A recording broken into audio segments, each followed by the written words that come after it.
Welcome to episode 45 of the Energy Balance Podcast, where we teach you how to live without constant hunger and cravings, fatigue, brain fog, poor sleep, and other low energy symptoms by maximizing your cellular energy.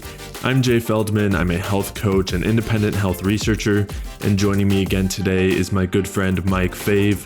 Mike and I have been studying health together for a long time now, and Mike also draws on his experiences from working within the healthcare industry. Today's episode is part 4 of our Autoimmunity series, which is going to be the last episode of this series. If you haven't listened to parts 1 through 3, I'd highly recommend that you go back and do that, where we discussed the alternative views of the immune system and autoimmunity, the problems with the mainstream and functional medicine views of autoimmune conditions, and also with their proposed solutions.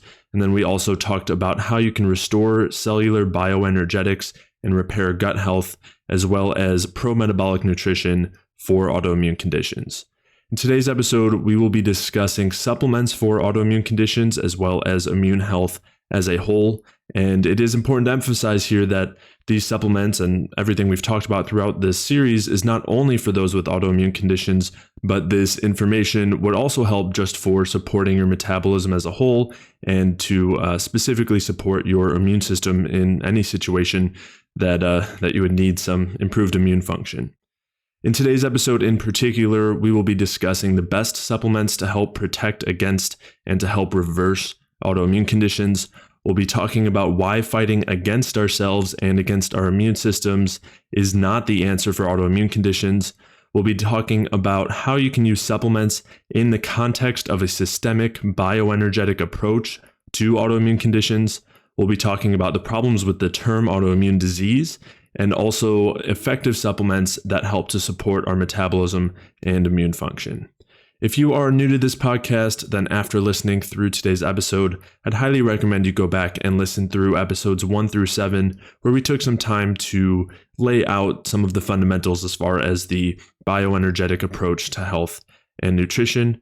To check out the show notes for today's episode, you can head over to jfeldmanwellness.com/podcast, where I'll be linking to the studies and articles and other relevant links and things that we discuss throughout today's episode. Although I do want to mention that I'm not going to be including all of the studies in relation to the different supplements and autoimmune conditions, because there's, I have close to 100 or even more as far as these autoimmune conditions go. But if you are interested in any particular studies or, relationships between these supplements or autoimmune conditions that we mentioned, then feel free to leave a comment or send me a message or an email, which you can send that email over to jay@jayfeldmanwellness.com, and that's jay@jayfeldmanwellness.com.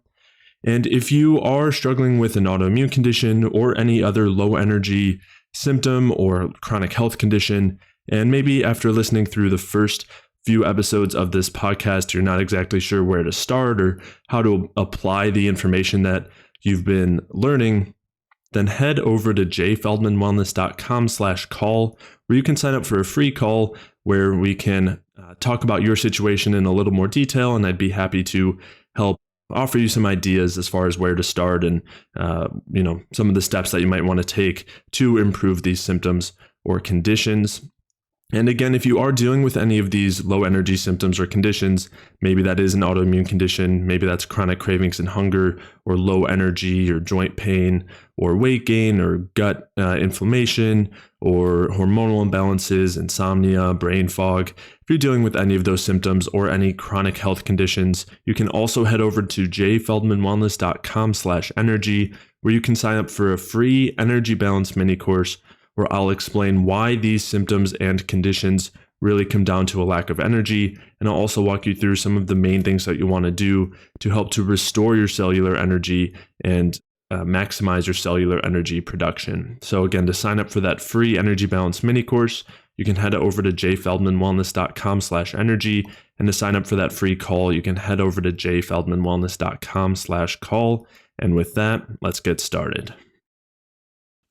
So assuming that you have addressed the basic things diet-wise, you're eating enough carbs, your blood sugar's balanced, your digestion is improved, or at least you're eating easily digestible foods, and you've removed or at least avoided some of the primary trigger foods. again, as we talked about, that's not always necessary. I in general don't recommend getting too extreme with it, where, when someone who is very sensitive, they could be triggered by anything. So again, the point is to improve digestive function so that it's not such an issue, and improving blood sugar regulation and metabolism will help with all of that as well. So assuming that your diet is pretty good, you've removed, grains and nuts and seeds and some of the, we've talked about the issues with all of those. There is a place for using some supplements that can help speed along the increase in metabolism, that can help speed along the repairing of the gut health and the microbiome, and helping to basically rebalance the immune system in a lot of ways so that you're not creating this chronic systemic energy failure and damage that's leading to the autoimmune condition, basically. So there are some particular supplements, and all of these that we're going to be talking about have been shown to basically create improvements in these conditions. And it makes sense because all of these, in some capacity, help to restore energetic function, metabolic function, help to restore the production of energy, and lead to some balance there between the supply and demand. So we mentioned these a little bit before as far as gut health goes, but B vitamins are pretty important, again, not only for gut health, but also because these are some of the primary drivers of our metabolism, of our ability to convert the fuel that we're taking in into energy.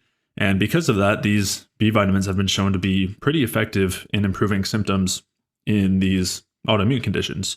And even beyond improving symptoms, some of them have been studied and used for autoimmune conditions for a long time. So in particular, I would emphasize B1, which is thiamine, B3, which is niacin, or I would recommend the niacinamide form. Biotin is another one that's been studied particularly with MS and is generally pretty beneficial. And then, a bunch of the other B vitamins are helpful too, like riboflavin, which is B2, vitamin B6. In general, getting enough B vitamins is helpful, but using some of these in a supplementary fashion can definitely be pretty protective metabolically and supportive of our metabolic health, and reducing the need for, or the activation of, the immune attack, if you want to call it that. Even though, as we talked about, it's not actually an attack, it's just cleanup. Do you have anything to add about the B vitamins? I would say to try to get them from food first, and use different foods as supplements. For example, egg yolks are a great source of biotin and choline, which is not technically a B vitamin, but it still has beneficial functions. Some people consider it in the group with them, but and then liver is a great source, and red meat and shellfish are a great source of different B vitamins as well. So even if you don't take a supplement, using those foods as supplements can be very helpful. So that would be my recommendation, to start with the foods. If you not liking liver, oysters, or whatever, then you can move into using something like a supplement.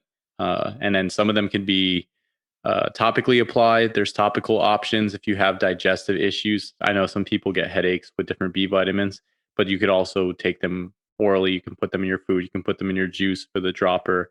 I think some of the large supplements, like the B100s, might cause issues for some people. So if it is causing an issue, try taking smaller doses with meals over time. So a little bit with your first meal, a little bit with lunch, and then a little bit with dinner, as opposed to taking a huge dose all at once. Obviously,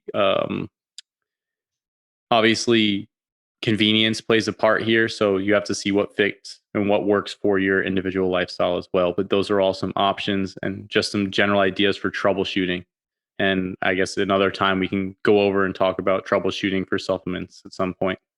Yeah. And you had mentioned the headaches, which generally there can be different reasons, but a common reason would just be a mismatch between fuel needs and which are increased by the B vitamins and what you're taking in. So again, this is why, as you mentioned, or as you alluded to, it's important to make sure that the foundational pieces of the diet are there first, and then adding these in potentially in small amounts and seeing how you respond is helpful. It's also worth mentioning that normally when they're seeing benefits from these B vitamins in particular, they're using pretty high doses in these, in the research. And I've definitely seen high doses be effective, but just again, as you're cautioning, it's not, we want to make sure that the foundational pieces of our diet are there. We want to make sure that we're aware of how we're feeling and how we're responding to these things, because they can also be problematic at high doses if you're not, if the context isn't appropriate. Then just keep in mind that singular high dose supplements, like just taking B3 for an extended period of time, is probably not a good idea. A lot of the B vitamins work in tandem with each other and are required in certain ratios, not only with themselves, but with other supplements like minerals, for example, magnesium, calcium, iron, a ton of different interactions or interplays occur within the different nutrients. And that's generally why I say try food first. And food also tends to have the least poor reactions or side effects, whereas supplements, I tend to see more negative reactions and side effects, especially when you start using pharmaceutical doses that you find in some of the studies. Right. Yep. So yeah, I think that's all helpful context there. And then moving on from the B vitamins, another kind of class of, you could call them supplements or medications, that have been shown to be really beneficial for these conditions are antibiotics. And of course, we talked for a while about the importance of gut health and why, various issues with the microbiome or, kind of imbalances there can be creating or underlying these autoimmune conditions. We talked a lot about the particular different types of bacteria that are associated with the different autoimmune conditions.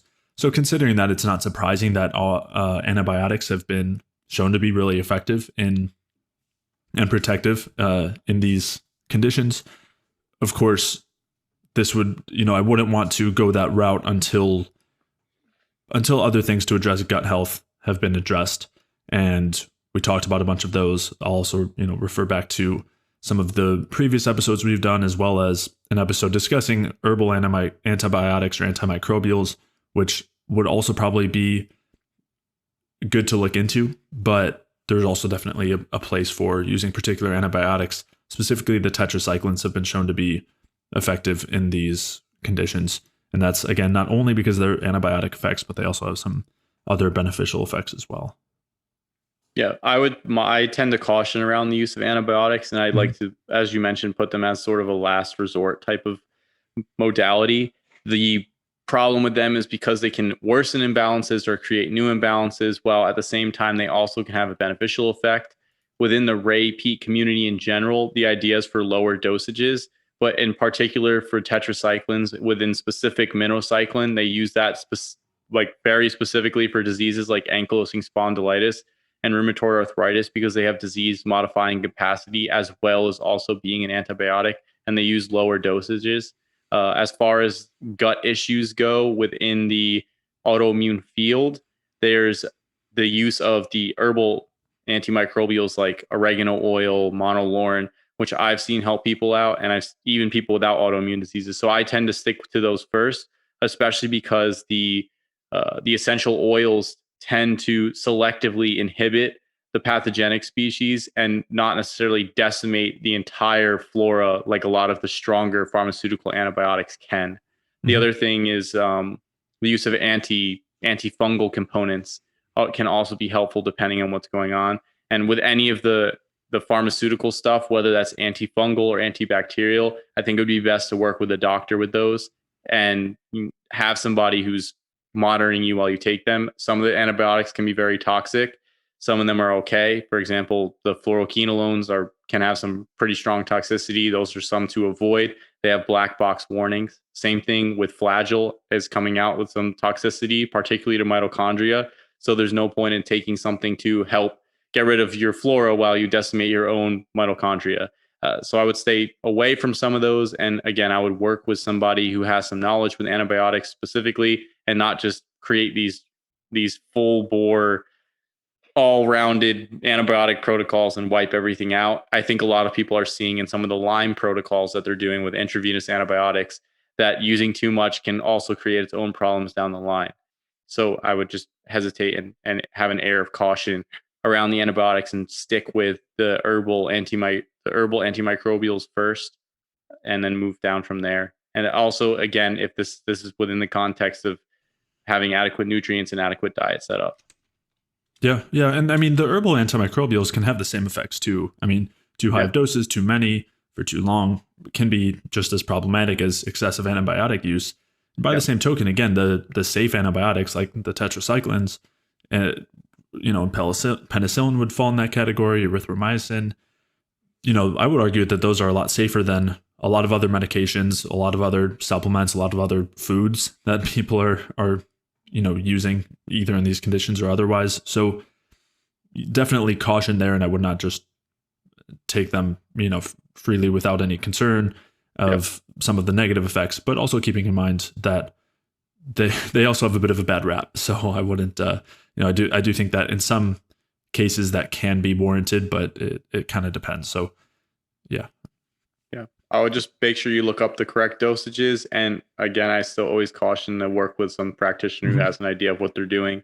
Yeah. Just because some of the side effects, I mean, even within the safer ones, talking about like a C. diff infection can be problematic. So just things to keep in mind and to be aware of before you consider doing something like taking the pharmaceutical antibiotics. Yeah. And even while they are a lot safer than most pharmaceutical drugs by far. Right. Yeah. So moving on from those, there's pretty large.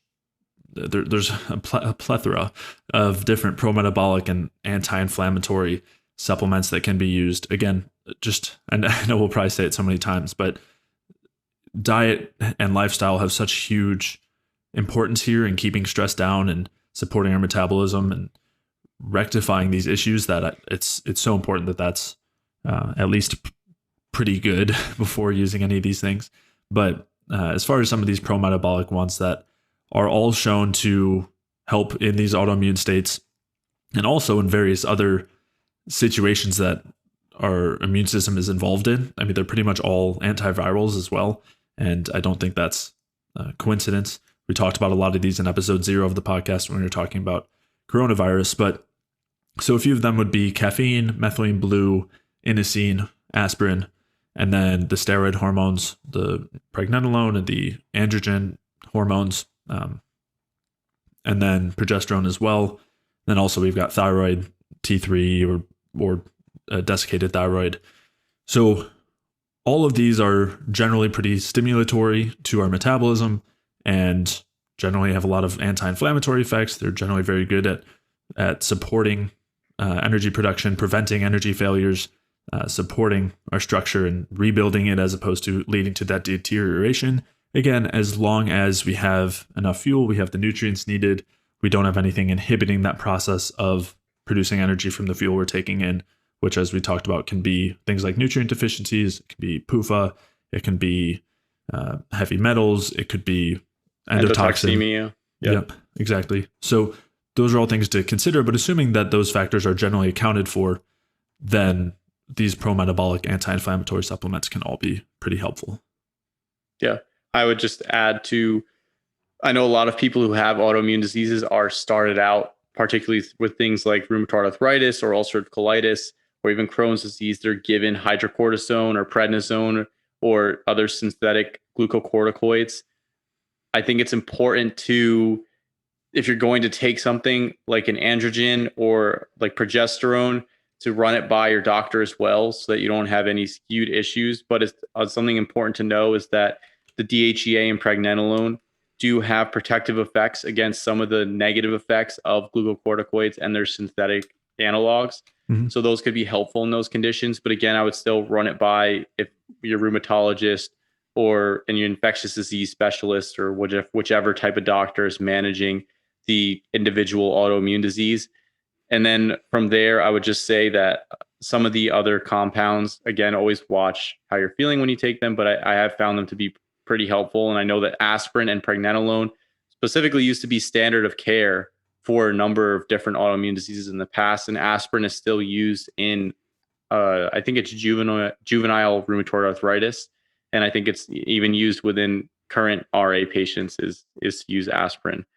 So aspirin in general, most of those are pretty safe. Most of them are pretty safe overall. I would just, again, run by with whoever's managing, whatever primary care doctor is managing medications, particularly if you're on something like prednisone, to run that by them if you're going to start using progesterone or any of the other hormones, just to avoid any sort of issues with if they're checking your labs or if they're going to do a steroid taper or anything along those lines, which is anyone with an autoimmune disease would have a general understanding of this, of what they're going with the prednisone and whatnot, just because unless this is your first time, you've probably had to use it before.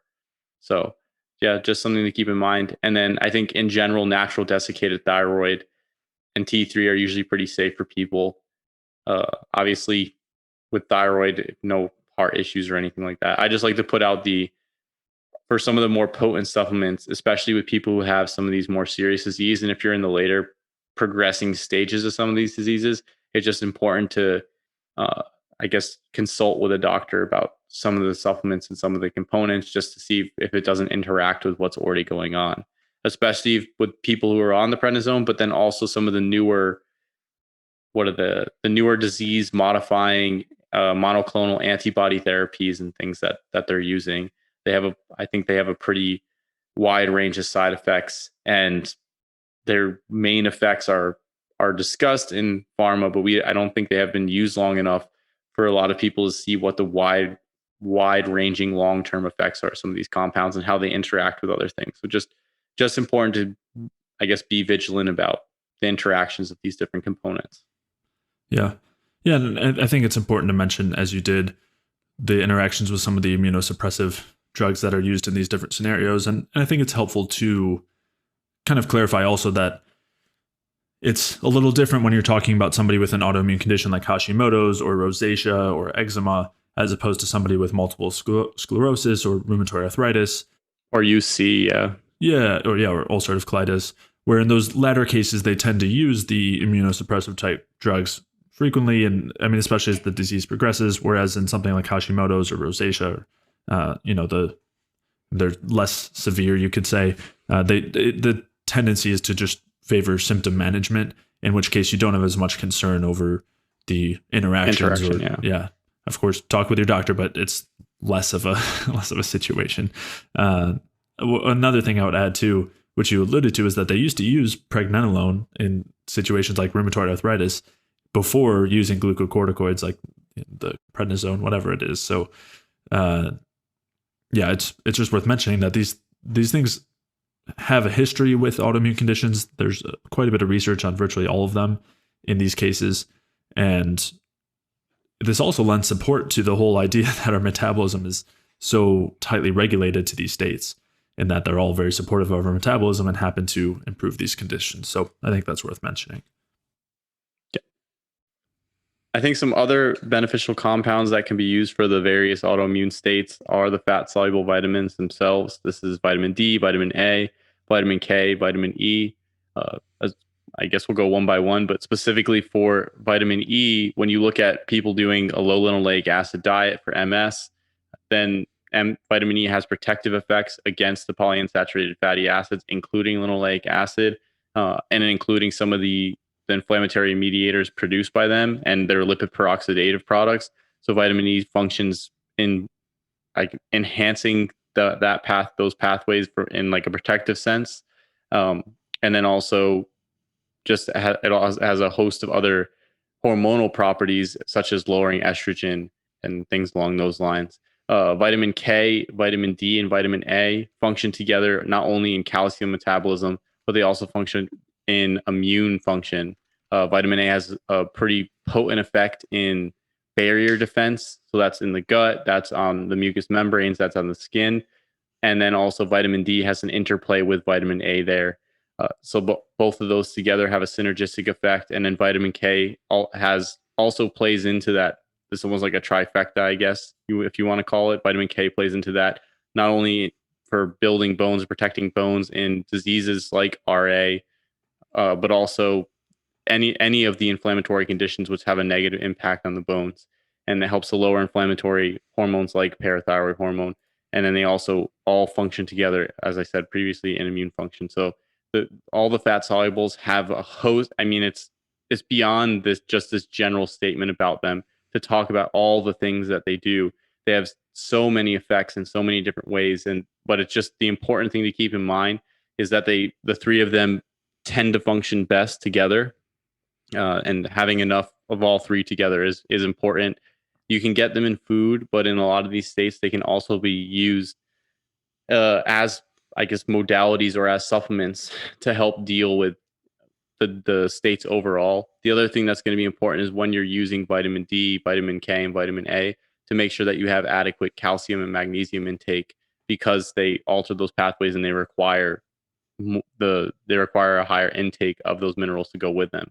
So and that's with most nutrients, whether it's B vitamins, whether it's minerals, whether it's fat soluble vitamins, they all require other minerals and other vitamins to function. So just taking high doses of one, and I know there's certain protocols that do things like that, but they tend to work in tandem together. They tend to work together. So it's important to have everything together. And this is why it's extremely important to have a solid diet as a background and then add supplements as needed. Everything should be within certain bounds. Obviously, vitamin D is very hard to get from the diet. It's generally something that you get from the sun. You can get it in fatty fish, but obviously that we're not necessarily a fan of eating such high amounts of fatty fish to meet vitamin D requirements. You'd have to eat a decent amount for most seafood sources. But in general, your vitamin A, your vitamin K, and your vitamin E, you can get, and even some of your vitamin D, you can get a solid amount from lifestyle choices, whether that's tanning in the sun and then eating a solid diet, and then adding in extra after seeing how much you have on the table within your diet, within your regular diet. So again, these are all supplements. These are all additional components that are added on top of a diet. Having a pure granulated sugar diet, like just drinking Coke all day long and, eating lean chicken breast and then trying to meet all your nutrients from supplements, I don't think is a good idea at all. So I want to put that stipulation out there and just let people know that the importance of diet first, and then these can be added on top. And they do a lot of these. I know they're thought of as vitamins, but a lot of them, the fat soluble vitamins especially, can have pretty potent effects on people's immune system and metabolic function in general. So like, yes, they're just vitamins. No, they have much more effect than just vitamins, especially when you start supplementing them on top of a solid diet. A lot of people are finding that they have pretty potent effects for autoimmune diseases as well. That's why there's protocols based off of just using, like, one of them I think is the Coimbra protocol. I'm probably butchering the name, where it's just high doses of vitamin D, um, higher doses than I think both you and I would recommend, but high dose vitamin D. So Yeah. I mean, and just as another example, I mean, pretty high doses of vitamin K2 have been used for rheumatoid arthritis.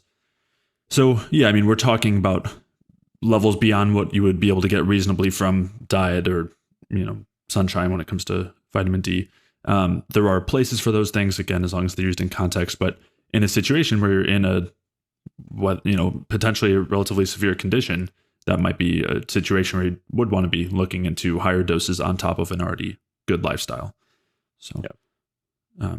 Yeah. I mean, I don't have too much else to add there. I liked what you were mentioning as far as vitamin E goes, where we talked about the influence of PUFA in autoimmune conditions, and vitamin E is basically protective against that. And then you mentioned estrogen as well, which we also talked about how estrogen acts similarly to the stress hormones and similarly to the polyunsaturated fats. So vitamin E is a good way to basically oppose all of those things.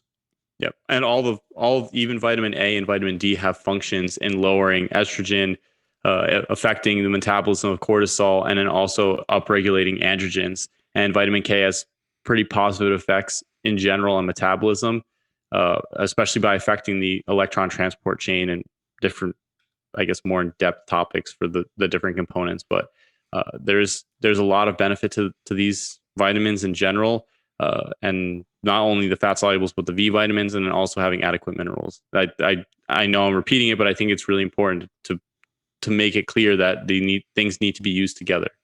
You can't just go dose 10,000 IUs of vitamin D by itself every single day and think that that's going to be a solid strategy, even if you get your vitamin D within range, because it needs the other components to function. They all work together.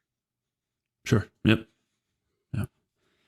Did you want to go on to taurine and glycine? Sure. So these both taurine and glycine are amino acids. They have general protective effects in the body for a multitude of conditions. Taurine specifically for atherosclerosis, They're protected, and then taurine and glycine are protective of the liver. And then I think they're using taurine and MS. They function in bile acid metabolism, which helps keep the small intestine clear if there is a small intestine bacterial overgrowth. They help with the absorption and utilization of the fat soluble vitamins. Glycine functions as a structural component for collagen. It has a direct anti-inflammatory effect. Taurine does as well, a direct antioxidant effect. And then taurine also functions as it's converted into compounds that are used in the immune system to destroy pathogens. And both of them have glycine is an inhibitory neurotransmitter in and of itself. So it literally is considered a neurotransmitter. And then taurine has some GABAergic, so it functions like GABA in the nervous system. So both glycine and taurine are, I guess, they're more like they have a relaxing effect. That's, I guess, a good way to put it. Yeah. Anti-excitotoxic effect as well, which we'll be talking about in a bit too. Yeah, exactly. So they have like just potent general positive effects on the body. The only thing to watch out for them as side effects is both taurine and glycine. When you start taking them in, they can upregulate bile acid production, bile acid synthesis. And then for some people that can cause some intestine issues. So it's important to just keep that in mind. But people have done studies with both taurine and glycine and have taken large amounts of them over extended periods of time with I think there was like zero toxicity, maybe some, again, a little bit of GI upset for some people, but besides that, nothing really specific to report about them. And I've taken both taurine and glycine without much issue. The other thing is glycine can be found in pretty high amounts in collagen, whether that's collagen hydrolysate or your bone broth. So that can be gotten through the diet. Taurine can as well. It's found in high amounts in shellfish and particularly scallops.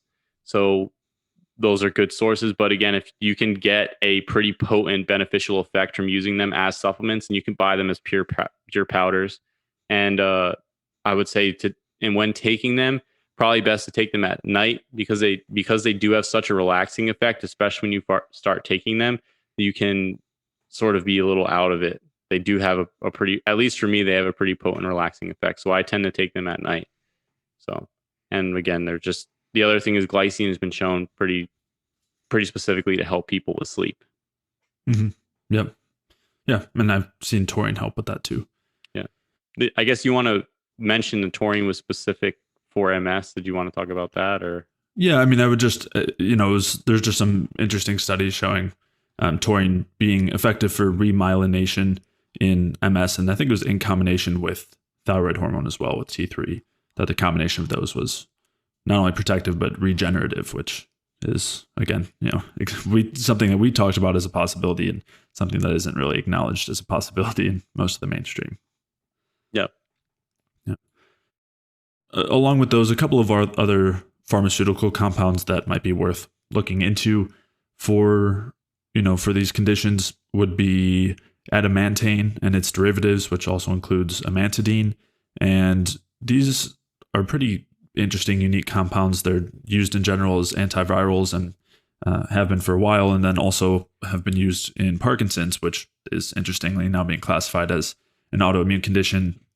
They seem to have some pretty direct effects on the energetic systems and talking about basically the structuring of water, which if you go back to episode 1 of the podcast, we discussed that a little bit and how energy generation improves structure. And, in these episodes, we've discussed how structural deterioration is kind of that sign that, along with the energy failure, which they go hand in hand, is basically the underlying dysfunction that's responsible for the autoimmune state. So they basically, again, adamantane, which, might be a little more available, is, will act directly on that level and tends to also have a lot of very general anti-stress properties, and then amantadine, which is a derivative, has been shown to be effective in MS. So those would be, things to consider looking into. Another one would be clonidine, which has been used in ulcerative colitis and Crohn's, and that is, again, basically opposing these stress systems. So very centrally, it functions. Yeah. It's like a central inhibitor of stress hormones in the brain. I think it's particularly ACTH, adrenocorticotropin hormone. Yeah. Yeah. So, I mean, just, I definitely don't have any concrete recommendations there, but just things to look into depending on your situation. And I mean, is there anything else you want to add as far as those last compounds or just any of these supplements in general? With all the supplements, I think it's important to introduce one thing at a time and see the effects over the course of a couple days before introducing something new. Just because when you first start doing something, if you are going to get any type of side effect from it or negative effect, which is very possible with even vitamins, even your B vitamins, you want to let it unfold over the course of a few days to see if it's going to hit and what's going to hit, and you can rule out what it is, so you don't start creating new symptoms from something entirely different that's not related to what's already going on, even if you solve other issues. So I think it's just important to try things slowly, try things one at a time. And again, I really think it's important for people to adjust their diet and lifestyle first. So that's adjusting, how you're eating, how much you're eating, when you're eating, adjusting getting time in the sunlight, and trying to lower some stress as much as possible. Because the stress, a lot of people don't realize, but even in mainstream medical models, the idea of the stress system, the stress cascade, and the effects of cortisol and estrogen and adrenaline are recognized as promoting an autoimmune state. They move the immune system towards autoimmunity. So it's important to lower stress as well as adjust these other lifestyle components, and see that as just as important as diet, just as important as supplements. Because a lot of people, they'll find that stress will trigger the autoimmune conditions. That's a huge trigger for a lot of people. So, and stress is not only psychological stress. There's also stress from darkness. So a lot of people's symptoms or disease processes tend to flare in the winter. That's pretty common for people that I've seen during the winter months. When it gets colder and darker, they tend to see a lot more of their symptoms come up. So it's important to keep all these different elements in mind and to sort of build out the system. I think of it as a system, the lifestyle that you're going to create for yourself or manage for yourself to manage the disease state, and also your health in general. Because again, it's more than just getting rid of the disease. That's the first step. Yes, we want to get rid of your symptoms, but while we're doing that, at the same time, we want to move towards increasing health in general and increasing function in general. And that can include increasing libido, increasing mental clarity, mental function, helping regulate moods better. So all this functions together. It all should be moving together in a direction. It's because the general medical model at the moment, at least in my experience and at least from my reading, is essentially we have a disease, you have these symptoms, and we're going to manage your symptoms, and we're going to manage the disease. And there's no focus on any other component. And the entire system is based on finding this one unique pathway in the immune system that we can inhibit to therefore inhibit the immune response and get rid of colitis. So it's just like we're gonna use this obscure immunosuppressant drug, and once we suppress your immune system, your ulcerative colitis is away, but now you're at risk for X, Y, and Z disease, whether it's tuberculosis or cancer or this or that. So there's not really a systemic approach to adjusting health. It's just about finding one niche area of some certain metabolic pathway, adjusting it with some patented drug, and then calling it a day. It doesn't really solve any of the underlying problems. And a lot of people and a lot of their autoimmune diseases lead to other problems, lead to heart disease, lead to kidney problems, lead to liver problems. And part of those problems are from the drugs themselves. So it's really important to see it as a systemic issue. Ulcerative colitis is not just because your colon doesn't like you or that it's just an autoimmune response to your colon. Yes, there is some inflammatory response to your colon. The immune system is involved, but at the same time, it's a state. The specific state of the body is allowing this to occur, and that needs to be recognized. And I think when we start changing the paradigm and changing the idea of what these diseases are and looking at them from a systemic approach and as a whole body issue, not just a colon issue, not just a myelin issue on the nerves in MS, not just a joint issue in RA, but an actual systemic inflammatory issue, then I think we'll start to make more changes in these diseases. And the thing that's funny is the way people are diagnosed in a lot of these diseases is looking at systemic inflammatory markers like the sedimentation rate or C-reactive protein, and then different immune markers, elevations in WBCs. So when you start looking at all this stuff, it's just like these are all systemic markers, and we're looking for, they're showing progression of the disease. So why is it not recognized as a systemic state? And once we move to that, I think it'll be a lot more helpful for treatments. And that's what we're trying to promote here is, yes, we can address the underlying problems with supplements and different drugs and different compounds, but we need to address the lifestyle first. And we need to, or simultaneously, we need to address the whole picture altogether. Right. And I think the important point there is that, as you said, it's not a matter of getting rid of a disease, but rather shifting a state, shifting from a state where autoimmunity exists to a state where it's not able to, or it's not even that it's not able to, it's that it doesn't, a state that doesn't create that. It's the condition that the body is in first, and then we call that autoimmunity second. That's layered on top. It's a product of that. So, and you mentioned this too, as far as like these diseases leading to other autoimmune conditions, leading to other problems, heart issues and whatever. And it doesn't even have to be that the autoimmune condition is leading to that, but rather that you're already in this chronically stressed, inflamed, destructive type state, this state of a lack of energy and deterioration that is also going to lead to those other conditions. It's not necessarily even mediated by the autoimmune condition. Of course, in some cases it is, but I think it's a helpful shift as far as the perspective of the condition, which again, that's why I prefer the term condition over disease. Yep. And again, just to tack on as well, I think stress is, as you said, a huge part of this. Anytime we're looking at energy balance, stress is going to be a major component there. And I do think it's worth emphasizing for sure.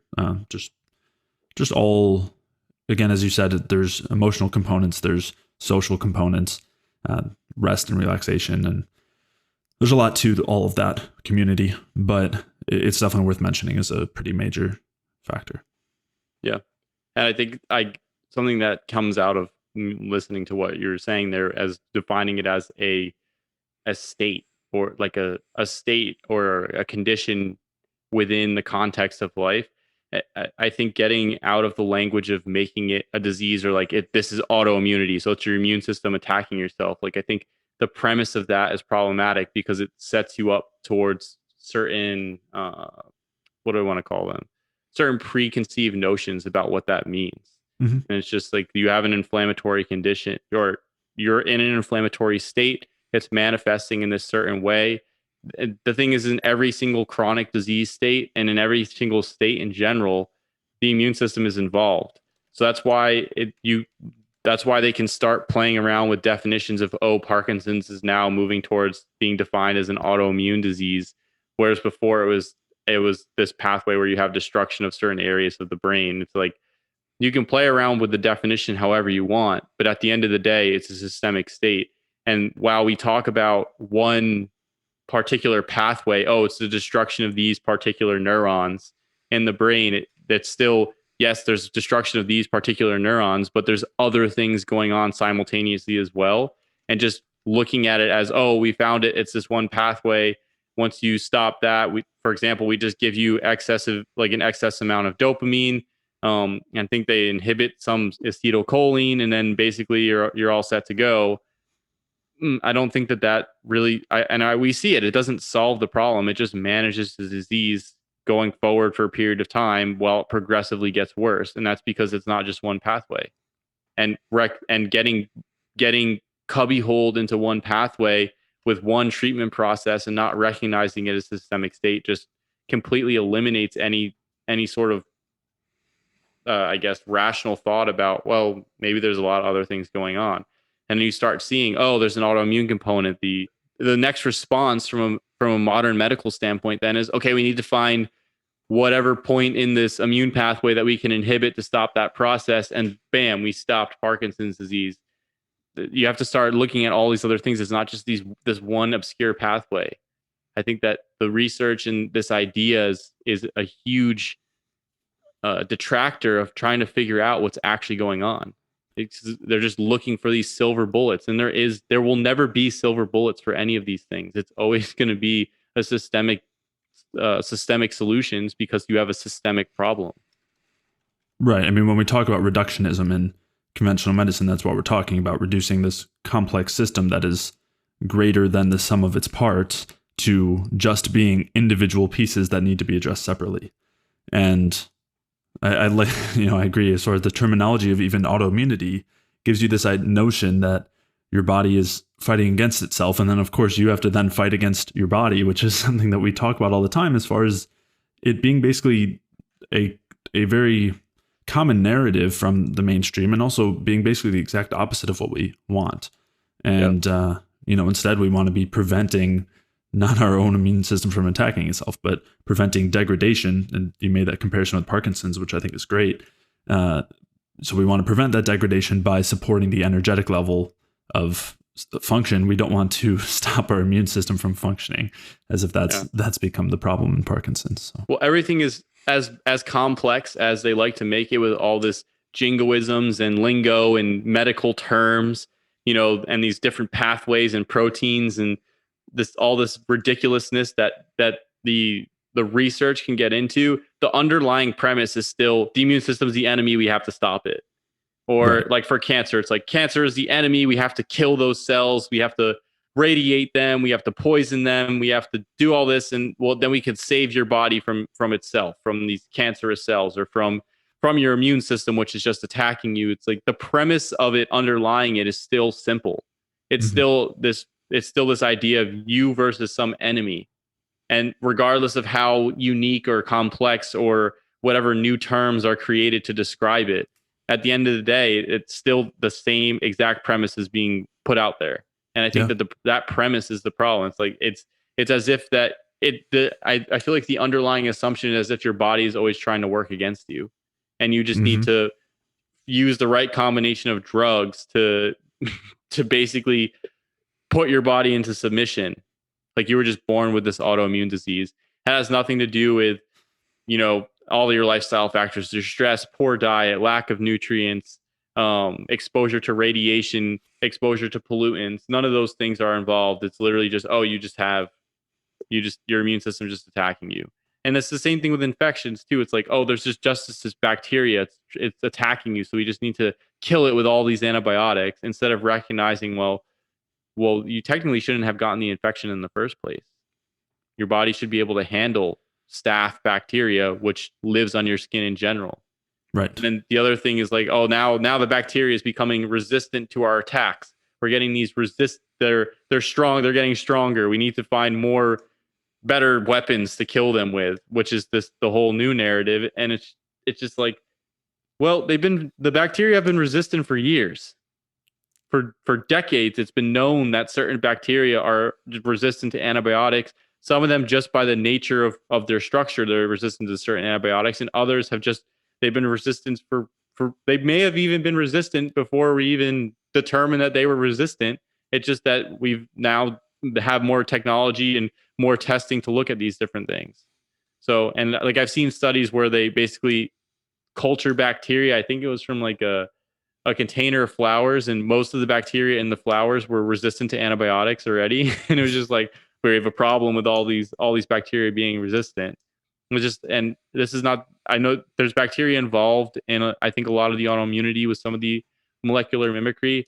But again, my point in bringing all this up, particularly about the antibiotics and the bacteria and whatnot, is not to harp on that issue, but to draw the parallels in how people are, or how the modern medical system is thinking about everything in terms of you versus this enemy, and the enemy's bacteria or a virus, or something's always attacking you, something's always trying to kill you, instead of looking at, well, what's the resilience of the body in general. So I think and I mean, we see this now more than ever with what's going on currently, but we're not going to talk about all that.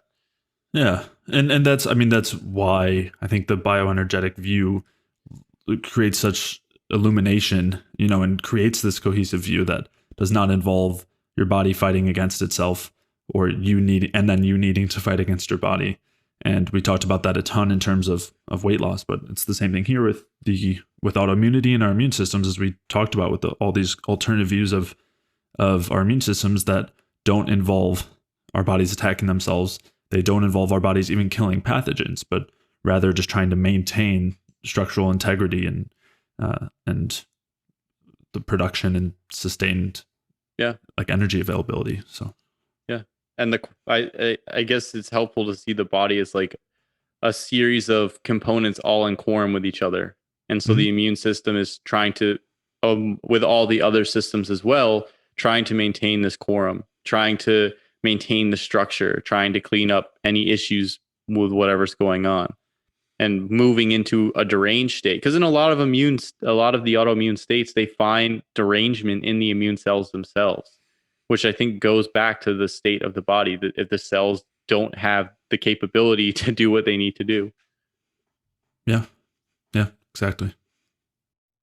All right, that's going to wrap up this series on autoimmunity. If you did enjoy today's episode and this series, please leave a like or comment on YouTube, or a review or 5-star rating on iTunes. All of those things really do a lot to help support the podcast. To check out the show notes for today's episode, head over to jfeldmanwellness.com/podcast, where you can take a look at the studies and articles and anything else that we talked about throughout today's episode. And as I mentioned before the episode, I'm not going to be including all of the hundreds of studies linking these conditions and supplements, but if you are interested in any in particular, feel free to leave a comment or send me a message directly, or an email, which you can send over to j@jfeldmanwellness.com. And if you are struggling with an autoimmune condition or any other low energy symptoms, and you're not sure exactly where to start, you've listened through this series and you're not sure how to apply this information, or you maybe have some questions that may pertain specifically to your individual situation, then you can head over to jfeldmanwellness.com/call, where you can sign up for a free call, and I'd be happy to help clarify for you or bridge that gap, so that you can begin to restore your cellular energy availability and improve from these symptoms and conditions. And also, if you are dealing with any of these autoimmune conditions or chronic health conditions or low energy symptoms like chronic pain or weight gain or chronic cravings and hunger, or brain fog, gut inflammation, or other digestive symptoms, hormonal imbalances, or poor sleep, then you can also head over to jfeldmanwellness.com/energy, where you can sign up for a free energy balance mini course, where I will walk you through the main things that you want to do to maximize your cellular energy, and I'll also explain why this is so important for resolving these symptoms and conditions. So again, to sign up for that free energy balance mini course, head over to jfeldmanwellness.com/energy, and for that free call, you can head over to jfeldmanwellness.com/call. And with that, I will see you in the next episode.